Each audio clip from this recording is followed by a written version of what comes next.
Maraming Kristiyano ay pinanganak at lumaki kasama ang kanilang mga magulang at na-train sa salita ng Diyos. Wala silang ibang alam kundi makipag-fellowship sa mga tao ng Diyos. Pero merong iba na hindi ganyan kapalad. Mag-isa lang silang naging Kristiyano at mahirap ang pinagdadaanan. Ang sarili nilang pamilya mismo ang tumutuligsa sa kanilang pagiging Kristiyano.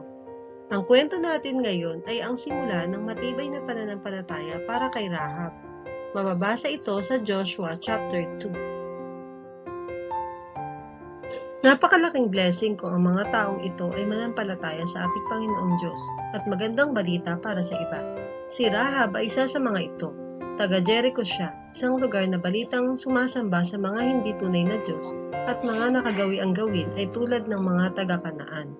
Ito ang kulturang nakalakihan ni Rahab. Hindi kilala ang tunay na Diyos, pero nang nagkaroon siya ng pagkakataon, hindi niya pinalampas ito. Ang buhay ni Rahab ay pinag-uusapan ng mga tao, isang babaeng masama sa paningin ng mga lalaki, ngunit kinikilala ng Diyos ang kanyang pananampalataya. Dahil dito, iniligtas ng Diyos ang kanyang pamilya sa parusa sa Jericho. At nang sumama siya sa mga taga-Israel bilang mananampalataya, malagod nila siyang tinanggap. Isang babaeng bayaran si Rahab. Dahil sa kanyang kihan, natuto siyang sumamba sa mga hindi tunay na Diyos. Ngunit mula noong bata pa siya, nakakarinig siya ng mga kwento tungkol sa Diyos na makapangyarihan ng Israel na naglabas sa kanila sa Egypt mula sa pagkaalipin. Walang nakakaalam kung ilang taon na si Rahab nang nagpadala ng mga spies o tiktik si Moises sa Jericho. Pero tinatayang 40 taon na ang nakalipas nang mangyari ang pag-alis ng mga Israelita sa Egypt.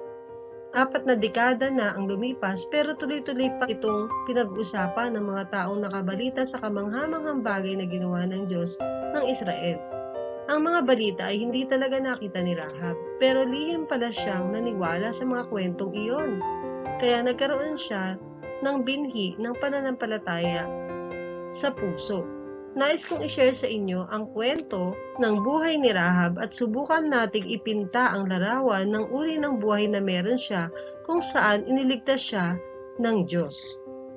Sa aklat ni Josue, makikita natin ang kwento ng buhay ni Rahab.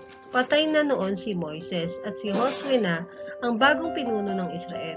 Si Josue ang nangunguna sa pagsakop sa lupain ng Kanaan kung saan naroon ang Jericho. Muling nagpadala si Josue ng mga tiktik. Ang mga tiktik ay ang mga Israelitang lalaki na inutusan upang siyasatin ang lugar ng Jericho.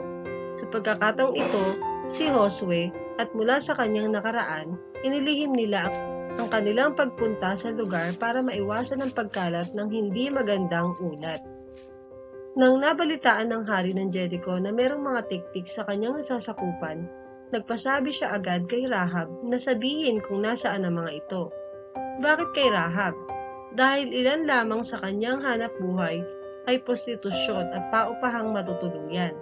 Ang bahay ni Rahab ay mataas para makita agad ang mga kalaban at kilala siya bilang isang babaeng nagbebenta ng aliw. Kaya alam niya agad kapag may bago sa lugar. Pero nailigaw niya ang mga sundalo ng hari. Sabi niya nakaalis na daw ang mga tiktik. Sinabi pa nga niya kung hahabulin nila ay maaabutan pa nila ang mga ito. Tinaboy niya sa kabila ng Jordan River ang mga tauhan ng hari. Pero ang totoo, itinago niya ang mga tiktik sa bubong na tinabunan ng flax. Ang flax ay isang huri ng halaman na 1 metro ang haba. Tinutuyo at binibilad sa bubong para maging lupit. Isa din ito sa kanyang pinagkakakitaan. Hindi naman natin siya kayang husgahan dahil sa kanyang pagbebenta ng katawan, ngunit maiintindihan natin na isa siyang masipag at matalinong babae at may likas na kakayahan na kumita para sa kanyang pamilya. Ang tanong, hindi ba masama ang ginawa ni Rahab na nagsinungaling para protektahan ang mga tiktik? Oo, pero hindi alam ni Rahab ang mga kautosan.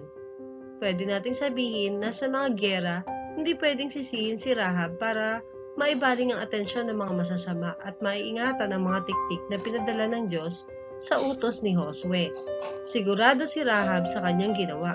Alam niya na ang Diyos ang magliligtas sa mga tiktik, kahit hindi siya ang tumulong sa kanila.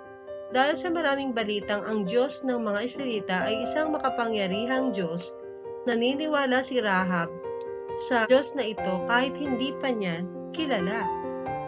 Sa pagdigtas ng Diyos sa mga sundalo ni Paraon, ang pagkapanalo ng mga Israelita laban sa mga Amorites, ilan lamang ito sa mga nalaman ni Rahab tungkol sa Diyos ng mga Israelita mula nung bata pa siya.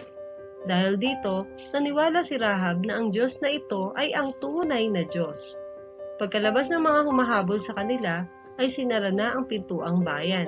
Kinausap ni Rahab ang mga lalaki bago sila mahiga. Sinabi niyang alam niya tungkol sa lupain nila na ibibigay ng Diyos sa mga Israelita at natatakot siya at ang kanyang pamilya at lahat ng mga tao doon.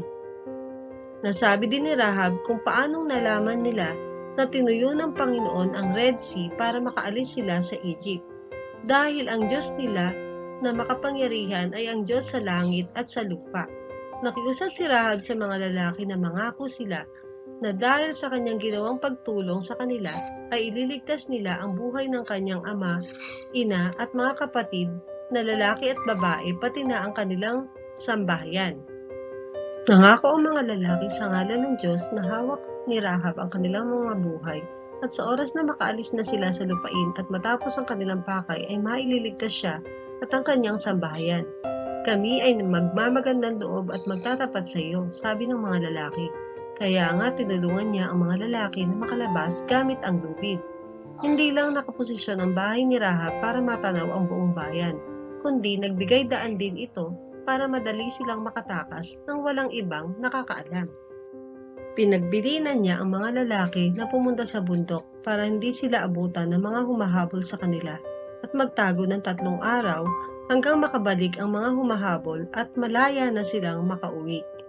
Sinigurado sa kanya ng mga lalaki na tutuparin nila ang pangakong iniwan kay Rahab. Pinagbilinan si Rahab ng mga lalaking kapag dumating sila uli sa lupain ay kailangang nakatali ang pulang lubid sa bintana kung saan niya sila pinababa at pauuwiin niya ang kanyang tatay, nanay, mga kapatid at kanilang mga pamilya sa kanyang bahay.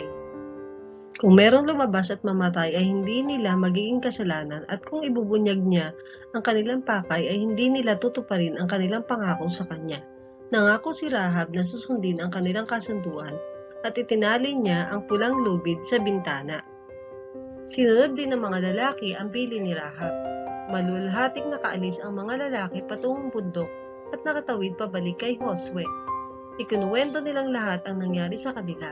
Binalita nila kay Josue na ibinigay ng Panginoon sa kanila ang lupain at ang mga tao ay natatakot na alisin sila ng Panginoon sa lupain na iyon. Nakita nila, Josue at ng mga tiktik ang kamay ng Panginoon na siyang tumulong sa kanila sa pamamagitan ni Rahab. Madali nilang nalaman ang kalooban ng Panginoon na sakupin nila ang lupain na ibinigay sa kanila ng Diyos. Isipin natin ang tingin ng 2 lalaking tiktik sa pananampalataya ni Rahab at ganoon din kay Josue. Kapag nagtiwala tayo sa Diyos, makikita natin na gagamitin din ng Diyos ito sa buhay ng iba.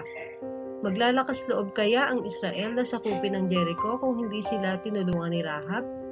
Hindi din natin alam, pero alam natin na si Rahab at ang kanyang tiwala sa Diyos ang ginamit para matupad ang kanyang kalooban para sa bansang Israel. Tinupad ng Diyos ang hiling ni Rahab. Nailigtas ang kanyang sambahayan sa tiyak na kapahamakan nang sinakop na ang Jericho. Kapag pinili nating magtiwala, magkakaroon tayo ng pagkakataong magsimula uli. Si Rahab ay naging isa sa mga ninuno ni Haring David at ng ating Panginoong Hesukristo pagkatapos ng mahabang panahon. Sa Hebrews 11, maliban kay Sarah, si Rahab ang pangalawang babae sa listahan ng mga heroes of faith. 3 beses nabanggit ang pangalan ni Rahab sa New Testament. Tuwing mababanggit, makikita natin ang pananampalataya niya na ginamit para magawa niya ang mga delikadong bagay. Para sa ating memory verse, by faith the harlot Rahab perished not with them that believe not, when she has received the spice with peace. Ito ay mababasa sa Hebrews 11:31. Dahil sa buhay ni Rahab, alam na natin na walang masamang taong hindi kayang maligtas dahil sa awa ng Diyos. Isang tunay na pananampalataya sa Diyos na hindi pa nakita kundi nabalitaan ang kanyang makapangyarihang gawa ang naging puhunan ni Rahab para magpatuloy. Nais mo bang maging matibay sa iyong pananampalataya? Magtiwala sa Diyos na tutulungan kanyang magawa ang mga mahirap ngunit hindi imposibleng bagay. Maraming salamat sa inyong panonood at sana ay meron tayong natutunan sa ating kwento. God bless, keep safe,